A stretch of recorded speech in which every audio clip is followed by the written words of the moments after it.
Well, thank you, Volker. Well, thanks again to the organizers and for this invitation. And was a wonderful first week. And it's wonderful to share with Kieran the special lecture for the second week. And again, this is a part of a distinguished lecture series, but of course, there are a number of very distinguished people in the audience. So in a sense, all the lectures are distinguished lectures. So I'm very happy to be here. I first say that Karen mentioned the book by Berger Englert, the Semi-Classical. I have that in the office. He was kind to have it. But I also have, this is the 30th anniversary, roughly, of three important books. That's one of them. I also have, back in the hotel, the Par Yang book. I have that. And I'll bring that tomorrow. It's at the office. It's in the hotel room, and also in the office is the Dreisler Gross book. These are three important books written just about 30 years ago. Okay, so what I'm talking about is on the history. Is this working? Oh, this. Okay. On the history, variational foundation, evolutions of aspects of time-independent density functional theory. So I'll go through the history and also with it the science. Some of it was presented last week in different lectures. Some of it is new, wasn't, or done in a little different way. And there are people here who weren't here last week, and let's have some fun. Okay, so what we first start with is the variational theorem with wave functions, of course, from Schrödinger. This was using the many-bodied wave function, a complicated function, and therefore there was a need for something simpler, the density. And we're using the variational theorem here, minimum over psi. And of course, a very important person here in the development was Walter Kohn. And Walter Kohn always loved the variational theorem. He used it in his master's thesis in the University of Toronto before he went and got his PhD at Harvard. And I'll stand in front of the chemistry here. One of the people he liked very much in chemistry was Linus Pauling, because he used the variational principle very simply to get some very important information with using some very nice intuition and creativity.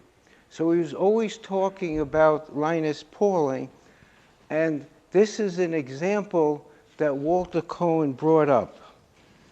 Let's look at this.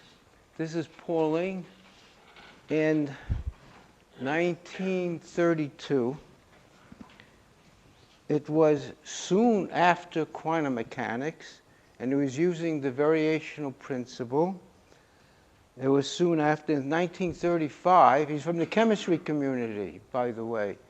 And by the way, we do best when we stop thinking of ourselves in one community or other and just We could be educated in one community and learn from another community. And density functional theory has been a great place where people have just been mixed up, and you start with calling yourself one thing and then you're another thing. The exchange in ideas has been wonderful. So in 1935 already, Pauling wrote a book with E.B. Wilson, on quantum chemistry. It was the first quantum chemistry book.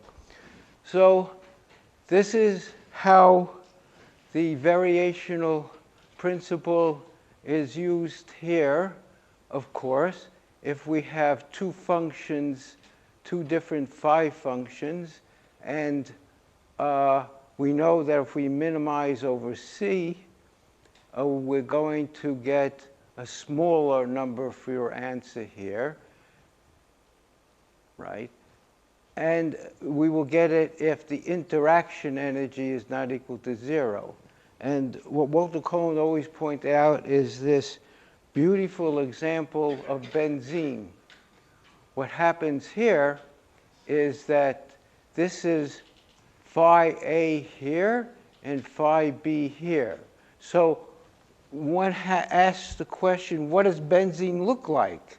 Does it really look like this, where, by the way, you should have double bonds alternating? Or does it look like this with double bonds also alternating, but in the different places that the first molecule does not have? Well, the answer to the question right off the bat is to go back. You take a linear combination of the two, and if the matrix element between the two is not 0, you're going to get a lower number if they mix.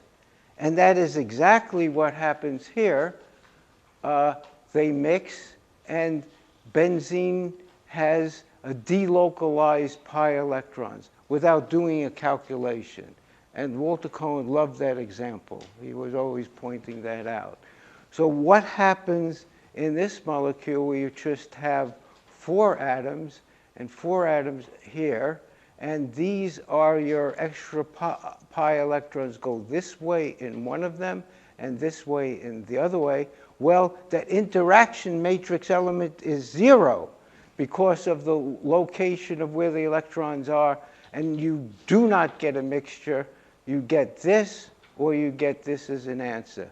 A tremendous amount learned without doing a calculation, just from the variational principle, and Walter Cohen really loved that. Okay, so we have now, realizing that the wave function is very complicated. We have the density, of course, and it was Max Born who interpreted the square of the wave function as the density, as the probability of finding the electron between point A and point B. Not Schrodinger, but Max Born. And Schrodinger actually doubted that this was correct. Okay, so now we go here. Thomas Fermi theory was the first approximation of this form, and last week we heard a lot about it with, for instance, Heinz Seidentop's talks and work in this area and others. And we have the Thomas Fermi functional is this here. And there were improvements for 40 years. And then the question is, what does this exactly approximate? And it was Holmberg and Cohn asked the question, what is Thomas Fermi trying to approximate? And the big question is, over a 40-year period, was it asked and people knew, and there was a definition of what Thomas Fermi is trying to approximate? Of course, the whole purpose of density functional theory is to not use wave functions, but still it has been the wave functions that have provided the constraints that have given approximate functionals. And Karen had brought out that John Perdue, Karen himself cited enormously, most cited physicists of all time. I'm probably pretty high because I derived a lot of the constraints, the sailing, as secondary citations in papers that are cited, or various papers. I'll have to do accounting. I hope it works out okay. I don't know. I'm pretty certain almost all of his citations use exact conditions. Right. And others as well, yeah. So we'll have to do this. Anyway, so they asked the question, and was it asked by others before? What is it that Thomas Fermi is trying to approximate? What is the definition of the functional, etc., that Thomas Fermi is trying to approximate? Maybe it was asked, it's quite possible, and you have to publish, young people. It's very important. So perhaps it was asked and answered, but not published. So Hohenberg and Kohn came out with the Hohenberg-Kohn theorem. And how did it all come about? How historically did it all come about? Well, first of all, you had to have Kohn and Hohenberg. And what happened with Walter Kohn? He was born in Austria. Then in late 1940s, he went to Toronto, had a master's degree in the variational principle and in the Variational Theorem. He went to work then with Julian Schwinger to do graduate work. And Walter told the following story when we were at a workshop that he ran with John Perdue and myself in 1995 in Santa Barbara. And this was the story. It was during the workshop that Schwinger had passed away. So Walter arrives as a young man early in this country. He's new. He goes to Harvard and asks Julian Schwinger, Professor Schwinger, well, when can I see you? I would like to do research with you. And Schwinger says, anytime. You could see me anytime. So he says, oh, okay, so we could meet, let's say, Wednesdays, every other weekend, every other week, Wednesdays at 5 or something. He says, no, you could see me anytime. He said that the hardest part of his research project is he could never find Julian Schwinger. He worked different hours. When Berg Englert, you worked later on at UCLA, but it was a different story, right? You were able to work on the Scott, no such problems. But it was about 40 years later or whatever, something like that, 30, 40 years later. Anyway, so they, it's a Hohenberg-Kohn functional, and it defines f in terms of wave functions.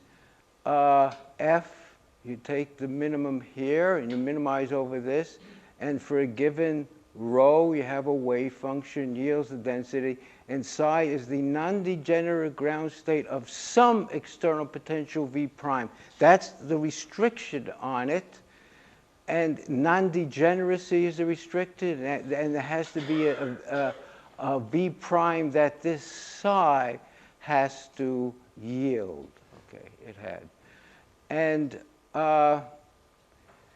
so the work was done when Hohenberg was a postdoctoral in Paris, and Cohn was on sabbatical, and Cohn always said that the Luxembourg Gardens in Paris was his favorite spot in the world. That's what he said, favorite spot. And I think it's because of his memory of the two of them coming up with this functional. Now I entered the picture, and many others. It was at a Sanibel symposium in 1975 that Cohn was there, and he put the proof on the blackboard, and it requires a proof by contradiction that you show that, as Savin had pointed out, you have a density belongs to only one potential, etc., and use a proof by contradiction. And everybody, there were all kinds of questions. What happens when you have degeneracies? Could you do it? There was a big crowd. After they clapped. And I thought about this starting 4 years later. Actually, that's when I started really thinking about this seriously. And then there was the constraint search formulation, where you don't have this kind of restriction, and you do this minimization with the constraint that F is psi yields rho, psi t plus VE. It's published here. There's no restriction to degeneracies, etc., or other restrictions in that way. It was influenced by a work by Perkis. I assume it should be written, if you don't analyze further, as an infimum, meaning you get an energy, you certainly get an energy, but the question is, do you get a minimizing wave function? And for things like coordinate scaling, this is very important, and that was proved by Lieb. So this is called either the Levy constraint search or the Levy-Lieb constraint search. Now, this is the proof, and it is a proof here. You minimize over psi. You break it up, the ground state energy. You minimize by minimizing over rho. All psi yields rho here. But all psi yields rho gives the same integral here, okay, with respect to the external potential. And this minimization here, psi yields rho, is then just in the kinetic and electron-electron repulsion part, and then you have your E ground state here, and you have F of rho this way. And this proof, which Walter Cohn called the Levy-Lieb construction in his Nobel lecture, was the one he used in his Nobel lecture. And I was very grateful to Cohn to support my work. Sometimes older people don't support younger people's work. To younger people here, of course, be careful, because if one's doing something new and exciting, and maybe it's a situation where it threatens the older person's work, the older person may say, I don't like it. Well, you may want to listen to that, but don't be influenced. Listen to what the person says, you know, the arguments, but not the fact that the person doesn't like it. Because what the person is thinking is, how does this new work help my career and reputation? So you have to be careful. Anyway, Walter was always very kind to me. And there are explicit constraint searches actually done with wave functions that are useful. You could get a density and get the wave function. You're not supposed to try to get, but it's useful to be able to do that. And this with De La Seta has done it, and with Sepperly, and then there's Cohn and Maurice Sanchez, and they've done very, very interesting work here. And this last one with Maurice Sanchez and Cohn, they actually get a functional derivative too. And they came, I met them, they were postdoctorals and continued to work with Wai-Tao Yang. Okay, and then it's fractional electron number. You could do the constraint searches there. And here are whole papers, the PPLB paper, the theorems done a little differently here, and further here. So these are the well-known with fractional electrons and fractional spin. Okay, so let's see what we have. We move forward, and this is very important. Not only does the, what time did it start? 12 sharp. Excuse me? At 12:30. 12:30. Okay, so I have We have some 25 minutes. 25 minutes. Okay, so that's good. Started 12. Okay, so this is the point. The existence of f of rho was established. Okay, that means you could work on it. But look, we have the definition. So what the definition does is give you a set of instructions.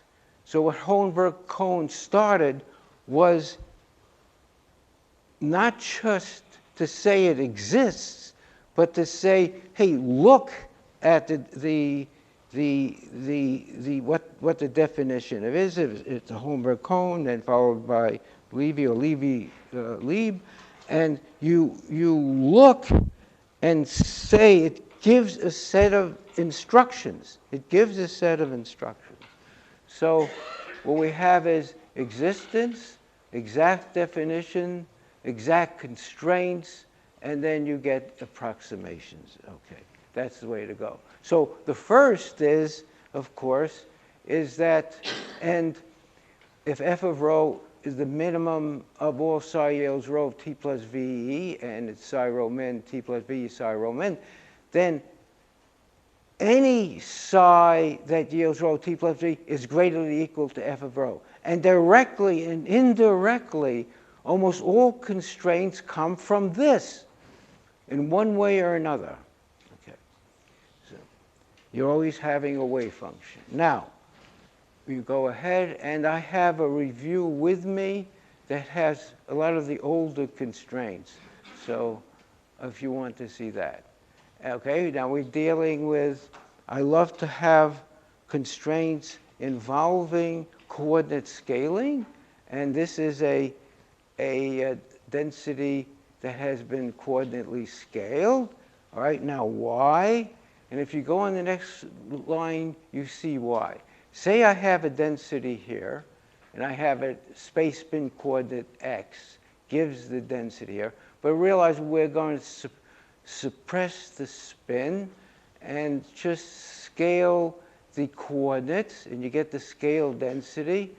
And this is very useful for the following reason. Number one, and there are two reasons. One, if you put the scaled wave function in here with t plus VE, you get a lambda squared times your original expectation value with the kinetic operator plus lambda with VE. So what is this telling you? When you scale the wave function, it tells you what the operators are involved in f. By having this lambda squared here, you know you have a second derivative here. A lambda here, you have the 1 over Rij, the 2 and the 1. The 2 and the 1. By the way, this scaling came originally from Fock and popularized by Lovedine. All right, so we have that wave function. Okay, but that's one part of it, because we need a constraint search minimization. Not only are these the operators, so scaling tells you, utilizes the fact that these are the operators. And it's going to tell the functional that these are the operators when you derive constraints. And the other is a basic fundamental theorem for scaling.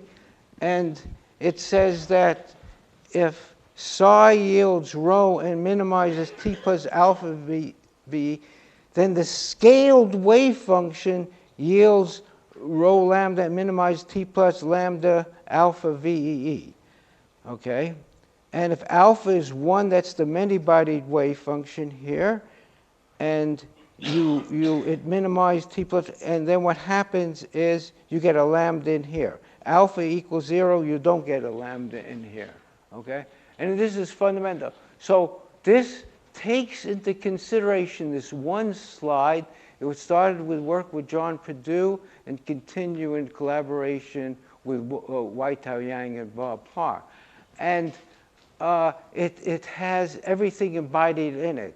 The fact that the functional has to take into consideration the kinetic operator as a second derivative, the repulsion operator to the -1 power, etc. And you're doing this constrained minimization. The wave function yields a density and minimizes t plus VE.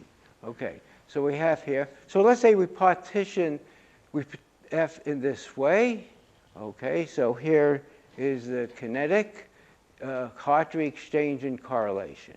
Very familiar. We keep moving on. And for the kinetic, you have just Ts is the minimum of just T operator here. Again, the 2. And since it's just one operator, the constrained minimization, you have lambda squared here. That's the 2. And it's a simple kind of scaling. And you right off the bat, you can see the 5/3 in the Thomas Fermi. Three-dimensional space, the 2 from the second derivative.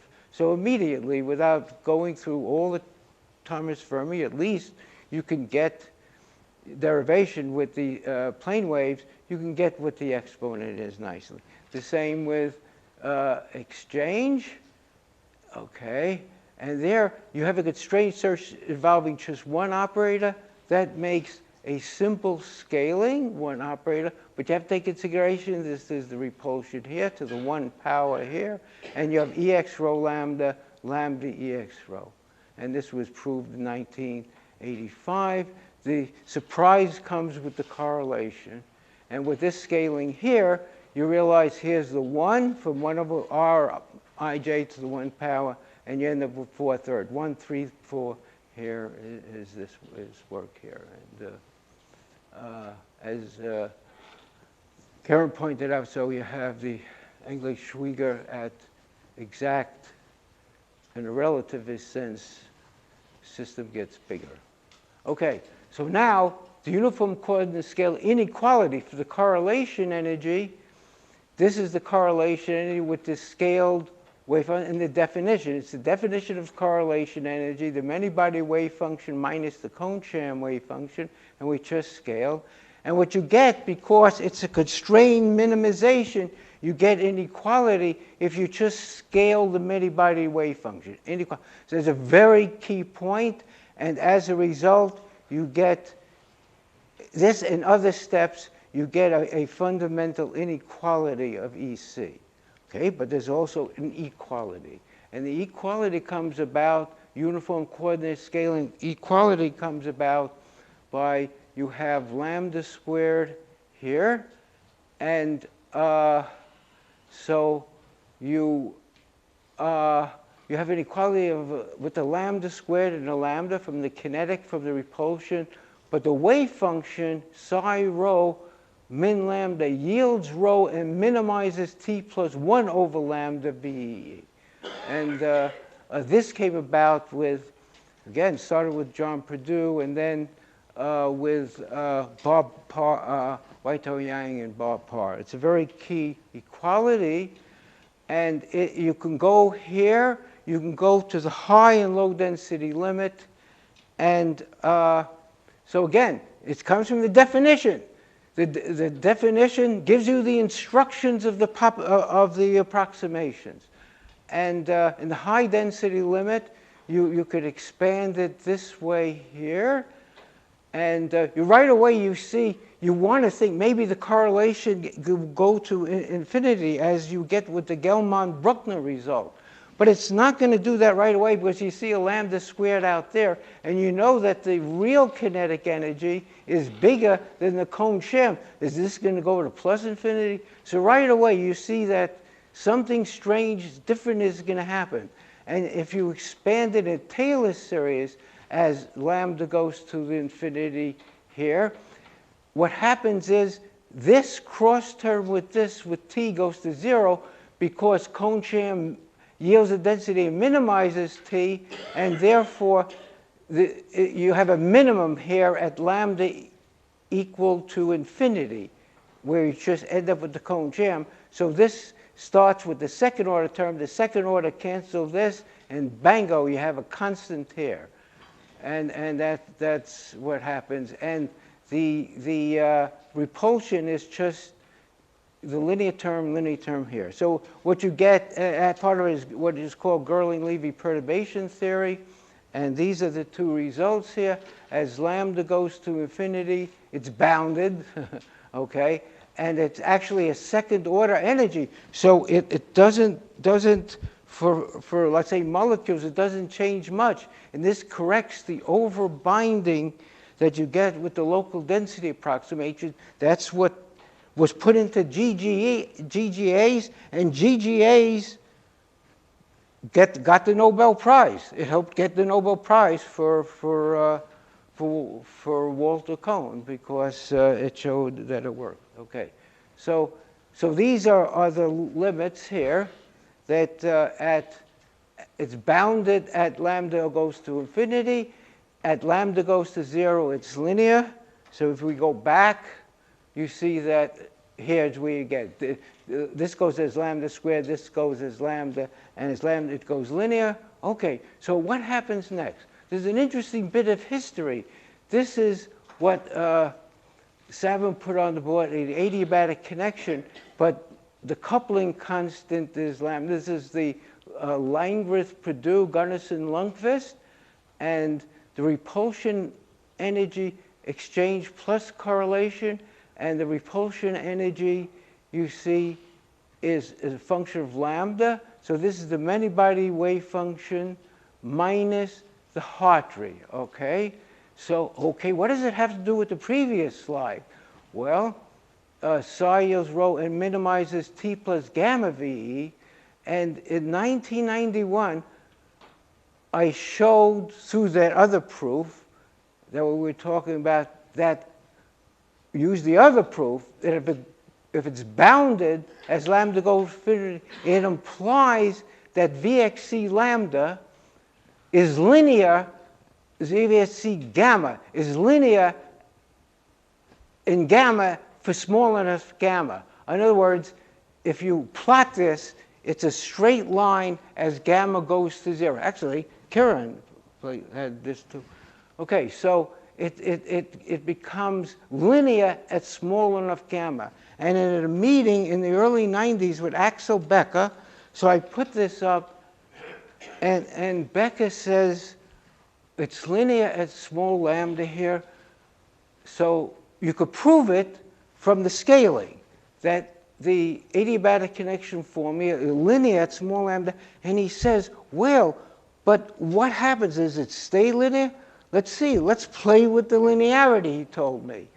And so, again, it implies it's linear at small. Then Becker in the early 90s was influenced by this result from our meeting behavior to construct his hybrid, the first hybrid functional, where he assumed it's linear all the way.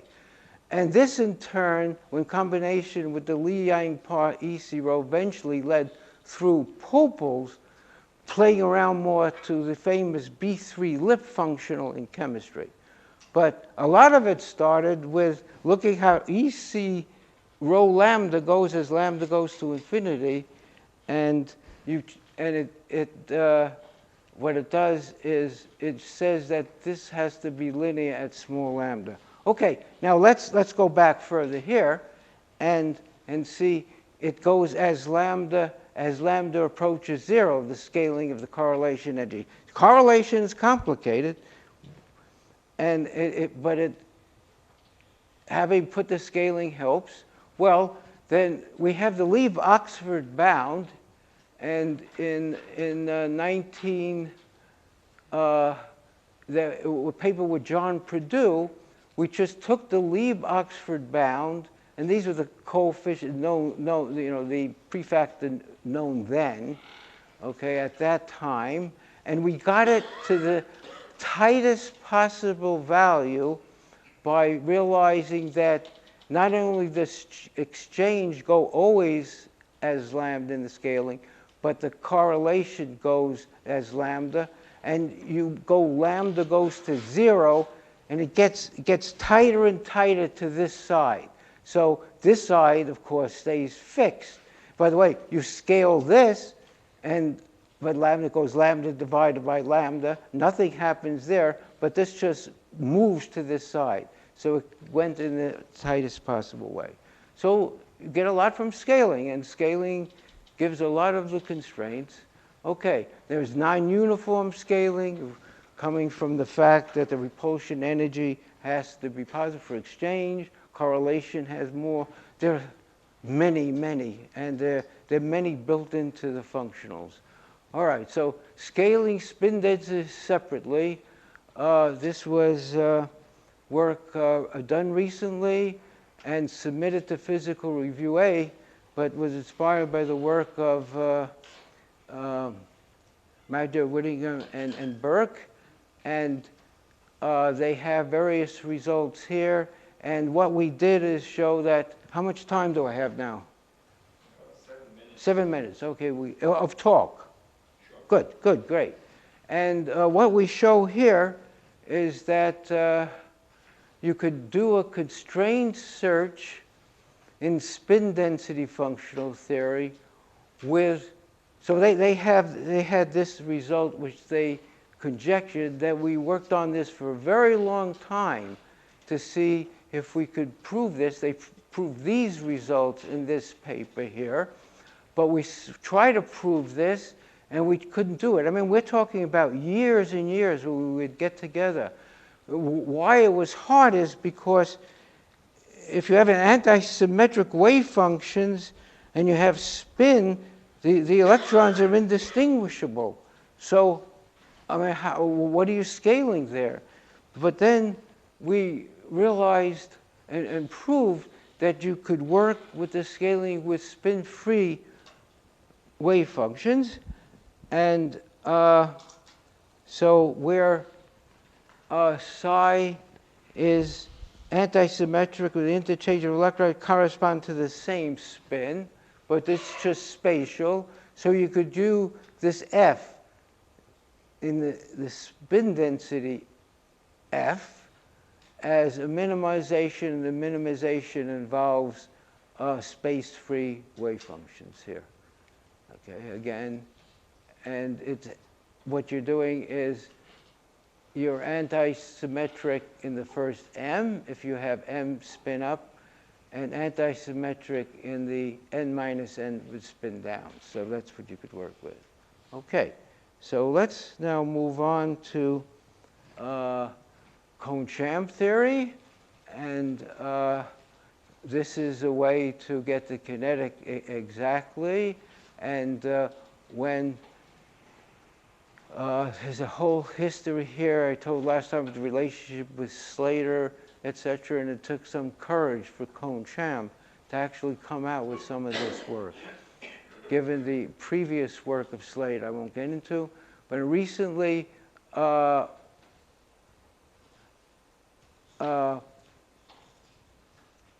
with co-author with Federico Zaharyov, we added to the Cone-Sham potential a density-dependent constant so that the sum of the eigenvalues is the total energy. And as I pointed out in an entire lecture last week, one might think that working just so you get one shot from the equations, the total energy is, in addition to the potential, that something terrible is going to happen, but actually not. What happens is that this new potential just changes very gently, more gently than the Cone-Sham one as you change the density, and this is a formal statement of that. And recently, in the machine learning, there was a paper that used this potential, the LZ augmented potential, in getting both the potential and the energy in one shot, because the total energy is sum of eigenvalues. Okay, the last topic is excited states. Individual excited states, you have to, Karen had a paper show that there's no Holmberg-Cohen theorem for the excited states. You could have a density belonging to more than one potential. So you could, what you do is you could put a V in the F, and then psi yields rho, let's say for the first excited states, and orthogonal to the wave function here. And that was done about 20 years ago. In wave function theory, you have the stationary condition, but you have the same thing that you could do. There was an F, a time-independent F. I'm not talking about time-dependent theory here. It's always time-independent F that you have, but it only works for Coulomb systems. That's a very important set of systems.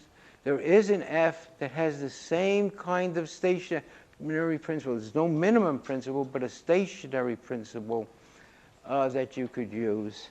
And this work was done reasonably recently with Agnes Snodge and Paul Ayres, and was influenced by earlier work by Andreas Gerling. All right? And then we had a Kohn-Sham version of this.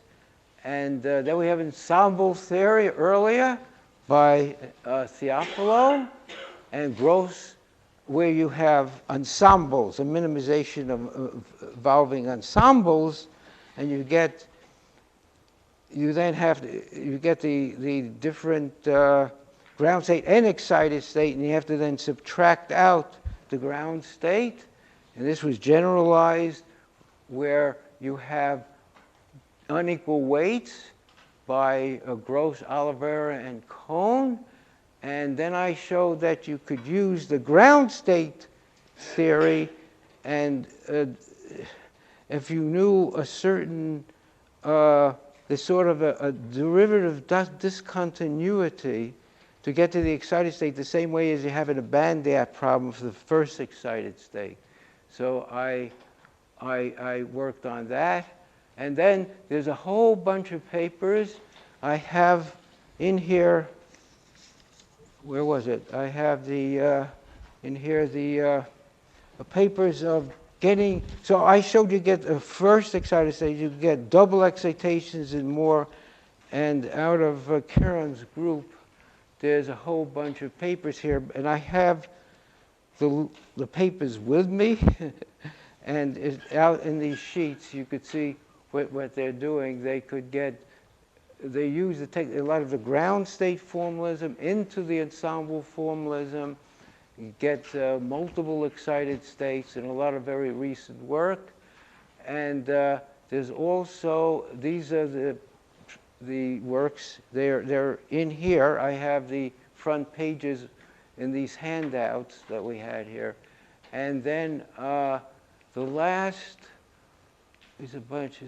This is the one by Fromanja, who gets ground and excited states together through ensemble theory, and uses also the direct energy, where the sums, like with the extended, with my work with Federico Zaharia, but he's doing it for excited states too. So these papers exist. I don't have time to talk about it here. So what is the summary that I have? Right? How much time do I have? Out? You're doing fine. So of talking, how much time? Well, for the summary, it's Very fast. Okay. So so the summary was this, that it's really fascinating how this theory has started. First of all, as you say, I'm just talking about the aspects of the history. and I talked about aspects of history that I'm most comfortable with. That means I was involved in a lot of this material. There's a lot of work I have not mentioned, as you all know, and done by people here. For example, I didn't talk temperature dependent, magnetic theory, other constraints, brought in the uniform gas constraints, the slowly varying density constraints, the constraints of the highest occupied orbital energy as the exact ionization energy that was brought in. People here have done it. I won't mention names because I haven't mentioned any of the names. We have Nolly, we have it's a lot of a range separation.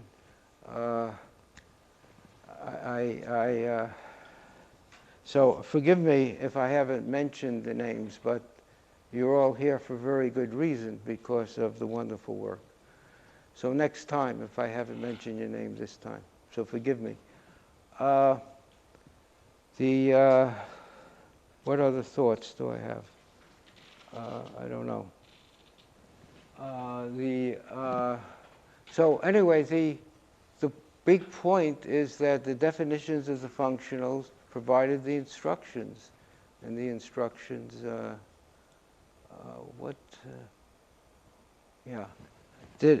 Let me just say this.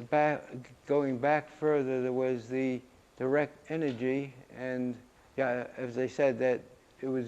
We have the machine learning being used in getting the energy and potential directly by this formula of adding a constant, density-dependent constant to the cone-sham potential. So, okay, so that's it. Thank you.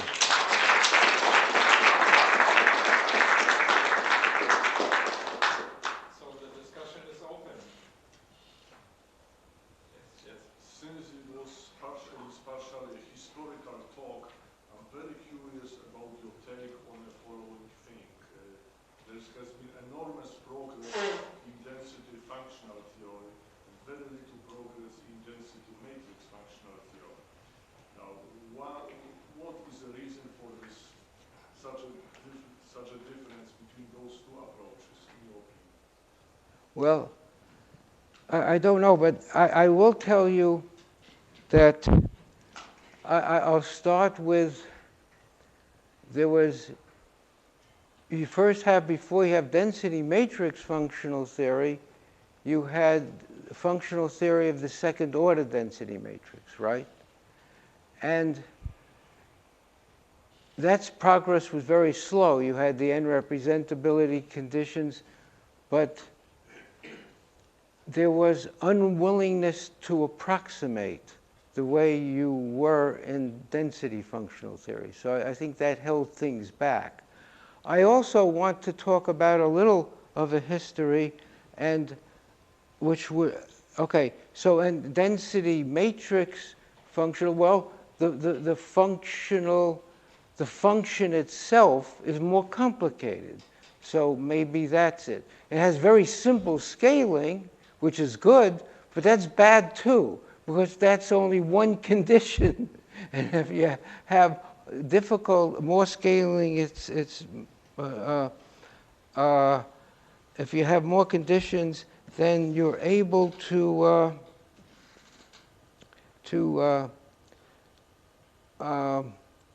if you have more conditions, then you're able to construct better approximations.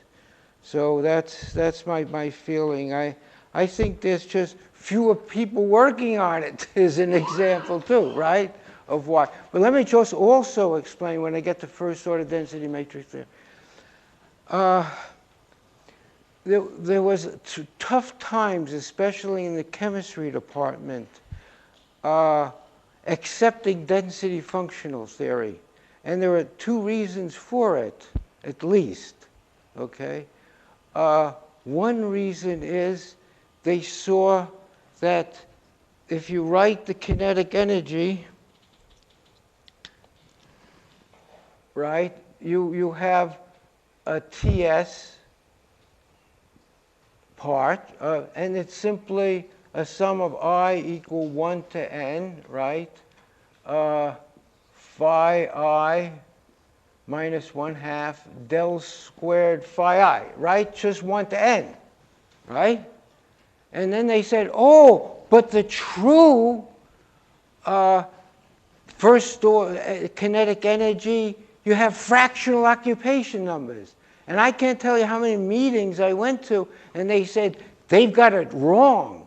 There's something wrong with density functional theory because you don't have, what about all these natural order expressions? But they were thinking of using the first order density. So there's something wrong. They don't have the real kinetic energy. See, not the real. But look what happened. I'll try to get. What happened? They didn't have the real. But you see, Ts of rho. Okay. Now I'll ask you: is Ts of rho bigger or smaller than the true kinetic energy that yields the density? Smaller or bigger? Somebody give me an answer. Okay, we're dealing with let's say we have the true ground state density, okay? Is Ts, the Cone-Champ kinetic energy, smaller or bigger than the true kinetic energy? Smaller, because I wrote the smaller than that. Okay, it's smaller. It's smaller because Ts, you're minimizing just the kinetic, you see? Just the, it's small. So they wanted this, but not this. But no. But if you have this in your functional, f of rho, right, equal Ts of rho plus the Hartree of rho, right, plus Ex rho plus EC rho. If you're using a smaller thing here, a smaller positive thing here, that means less work here. If you use a bigger thing here, then you're going to have more work here. So why would you want the bigger one? Is that real? You want the smaller one because then you want a smaller magnitude to the correlation to approximate. Okay? But somehow it was real, not acceptance.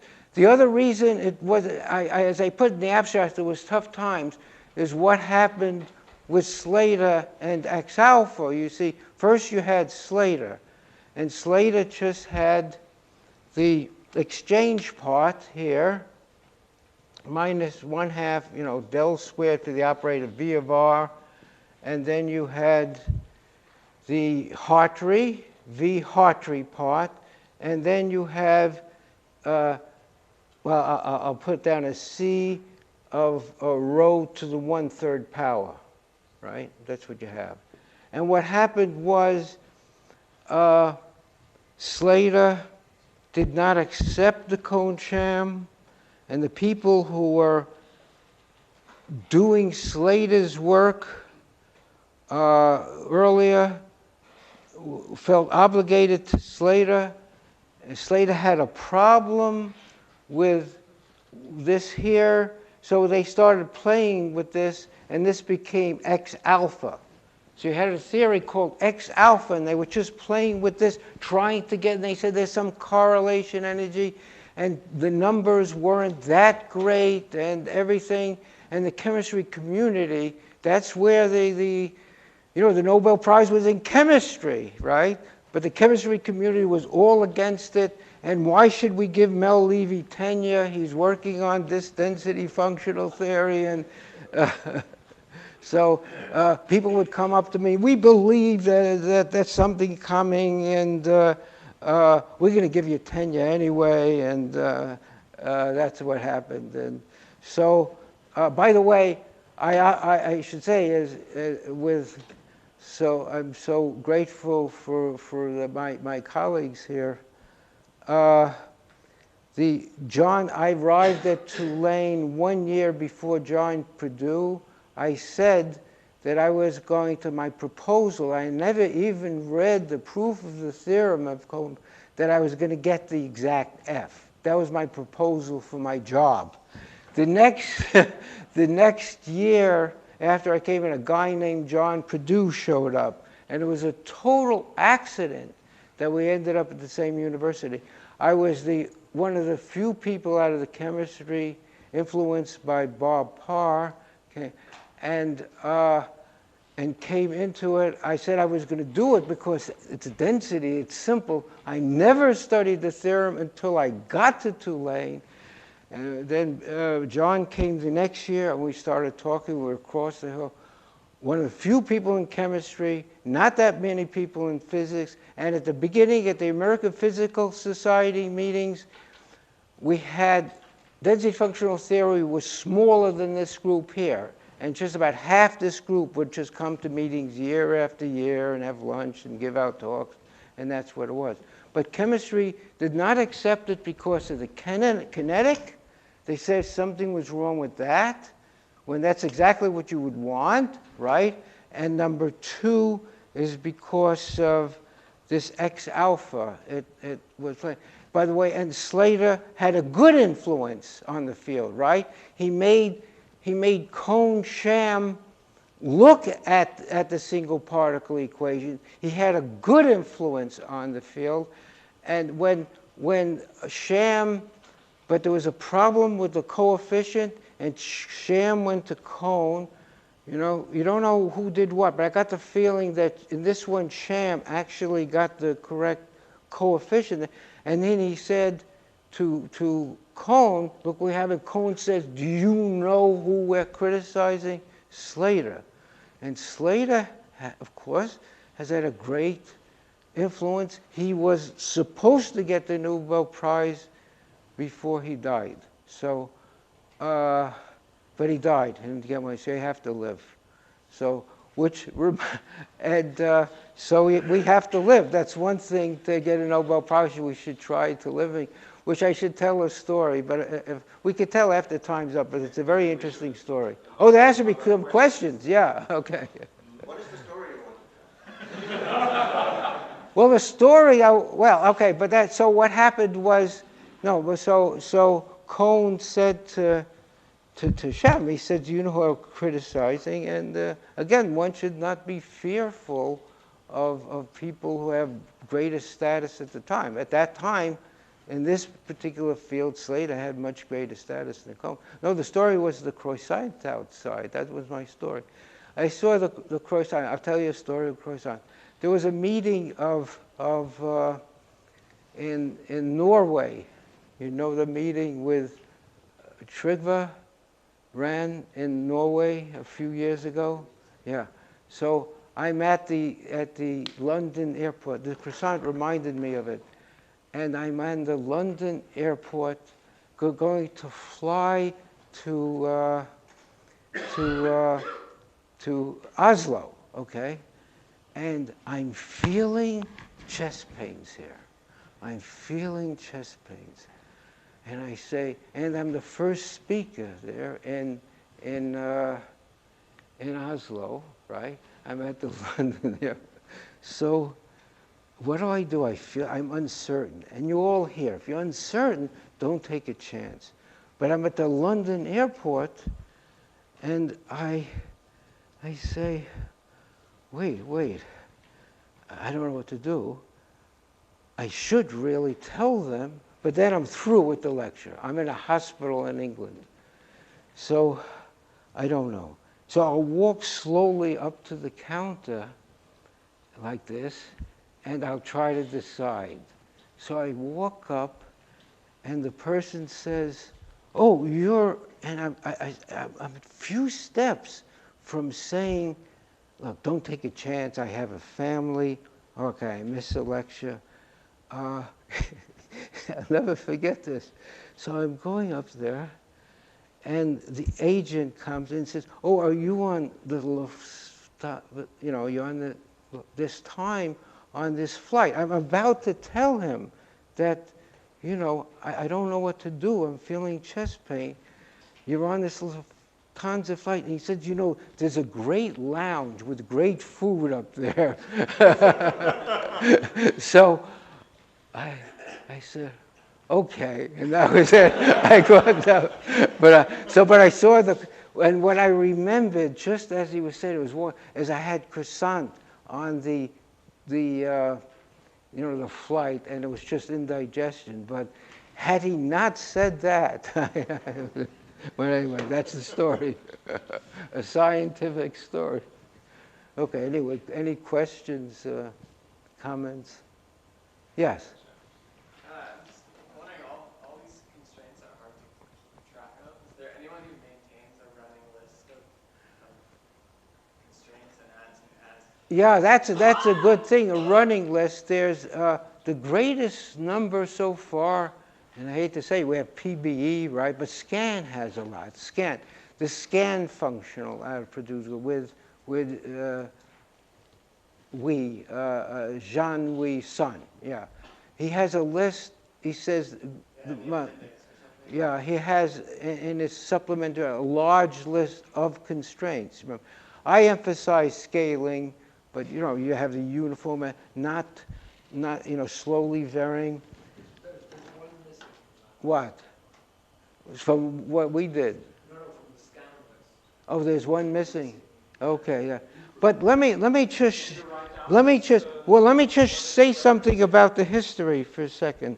What we can, a scan? Yeah, the scan. I'll get it for tomorrow. Okay. Is that okay? But let's go. Can we go way back? Back. Let me just tell you something interesting about this. This is very interesting. The proof way back, the constraint search proof.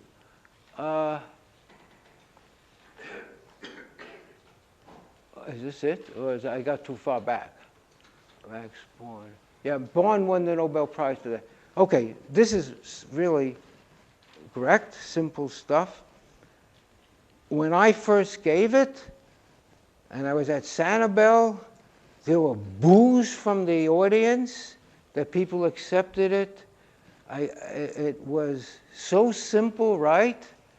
And they said something's terribly wrong. There are people, it's interesting what's simple and what's not. I mean, as Karen pointed out, was Cohen, first of all, was asked, right? You brought this up in the lecture, that you got a Nobel Prize and all you did was something so simple. But what he did say is, it was my profound thing. So simplicity, he said it was his most profound piece of work, okay? Number one, that should be brought out. But the other thing is that we have a way of thinking, and we all like this. We think one way, and it's hard to think another way, even though the other way could be so very simple. You have no idea how many people learned the original Cohenberg-Cohen proof by contradiction that tell me they found this very hard. And this is simply the variational theorem. There were people, for example, I won't give his name, really good scientists involved in the original GEA, remember generalized expansion approximation, some real good guys, and I would present it, and the next day they would say, no, I just don't understand it. Let's go through all this again. They were used to another way of doing things. This is very interesting. It happens that we get used to, and all of us, myself, one way of doing it, and then even though something else could be very simple in steps, we have a mindset that doesn't allow us to go to another way. I'm talking about real good people, real smart people. We consider everyone's smart here, but I could not believe it. Yeah. Also, by the way, let me get a little more in the history. Let's just say first we had the local density approximation, right? Thomas Fermi. We had for exchange. We had a correlation. Right? Exchange was Dirac. the correlation. We had the VWN before, David Sepperly and all the correlate uniform. Then we had this slowly varying, and we had a GEA, which gave singularities. Some really blew up. And then John and others, they had a real space cutoff and started with the GGAs. And we had the Purdue-Wang, we had Lip obeys the Li-Yang par, goes to a constant infinity, and goes as lambda. Even though you didn't try to do it, it obeyed the constraints. Okay, so you had, and then there was a blow up there. You see, with what's called the gradient expansion approximation, and these guys were really good who formulated, and they said had tough times with understanding this. And then what happened was, why it's called generalized gradient expansion is that was stopped. The gradient expansion approximation, you have a uniform gas, and then you have the expansion on slowly varying, and then it just became GGA. And GGA was originally a particular way of a particular way. It was actually John Purdue was the first one to name it, a particular way of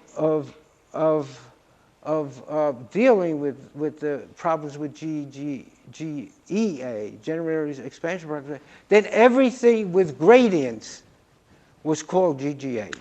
And now, okay, so I have history. I haven't gone to the history beyond this, right? There's an enormous amount. Yes?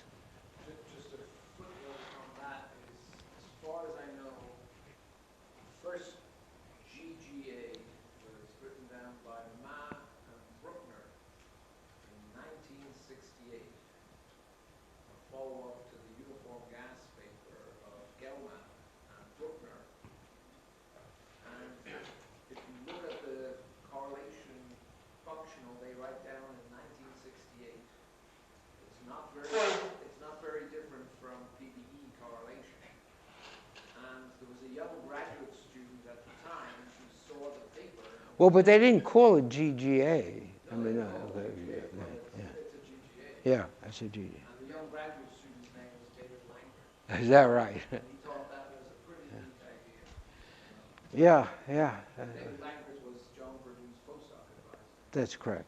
And yours too, for a while. Yeah. Mine too. Yeah, very dear man. By the way, there was also a early correlation functional local Wigner, the Wigner one. It has some nice properties, but yeah, Eugene Wigner did it. Anyway, so this was a history that in the works I'm familiar with, that I've worked with. Please keep in mind, and out here, there's some spectacularly wonderful work that was done, and I didn't give a history. I gave a history from my perspective with the work that I've done, actually. A memoir. What? A memoir. A memoir. I gave a memoir. Especially what happened at the airport in... Okay, so I think we go out for a lunch break. Thank you very much, Mel. Okay, thank you.